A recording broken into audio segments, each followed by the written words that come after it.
বান্দরবানের থানচিতে পরিবেশ ছাড়পত্র না থাকায় মেসার্স SBM ব্রিক্স নামে একটি ইট ভাটা চিমনি ভেঙে গুড়িয়ে দিয়েছে প্রশাসন। ফায়ার সার্ভিসের কর্মীরা পানি মেরে চুল্লিও নষ্ট করে দিয়েছে।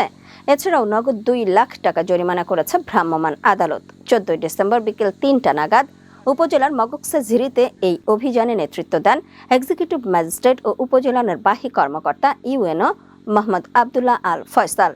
তিনি জানান, পরিবেশ অধিদপ্তরের অনুমোদন ছাড়াই ইটভাটা পরিচালনার অভিযোগে এ ব্যবস্থা নেওয়া হয়েছে।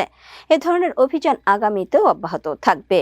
অভিযানের সময় আরও উপস্থিত ছিলেন পরিবেশ অধিদপ্তরের কর্মকর্তা, সেনাবাহিনী, পুলিশ ও ফায়ার সার্ভিসের সদস্যরা।